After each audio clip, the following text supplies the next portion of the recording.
Day 95 of a journey through the Bible, and we want to review the one final book this week. It is Esther. Its outline too is below this video.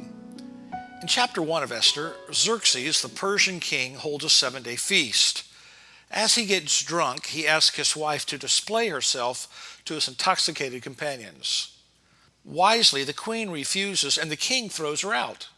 Well, a search has begun for a beautiful woman to take her place, and when it's done, the Jewish orphan Esther is chosen to be the new queen. Her Hebrew name was Hadassah.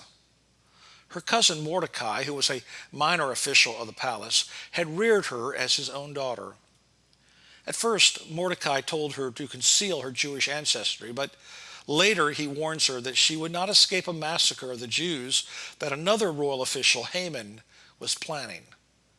She insisted that the Jews in the city should fast and pray for her. She then appeared before the king without being called by him, which could have meant death for her. But instead, the king received her kindly. She invited the king and this royal official, Haman, to dinner. It was there that she had planned to disclose Haman's schemes. At a second dinner, she exposed Haman's plot. The king was angry and went out of the room, and when he returned, he found Haman leaning over Esther, begging for mercy. But the king thought he was trying to make love to her. Haman was taken out and hanged. Esther and Mordecai then obtained the king's permission to avert the massacre. Since the original decree could not be reversed, they authorized the Jews to defend themselves on the day of the massacre. Well, the result was that the decree really was aborted, since it was unlikely that local authorities would risk their own necks to follow the decree of a dead Haman.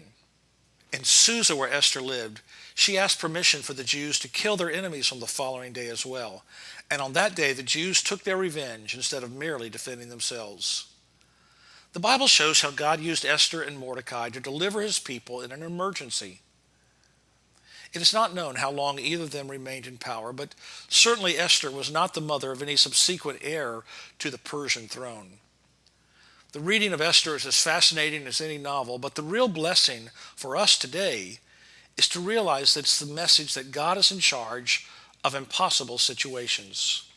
The power of a mighty nation and a mighty monarch who had total life and death control over his people, but yet he is moved by God through a single frail orphan Jewish girl.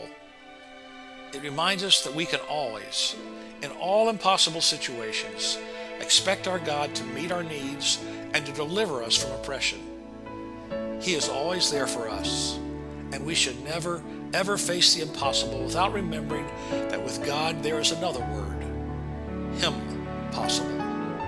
Our scripture today is just one verse, the last verse of the book, Esther 10, verse 3. For Mordecai the Jew was second in rank to King Ahasuerus, and he was great among the Jews and popular with the multitude of his brothers, for he sought the welfare of his people and spoke peace to all his people.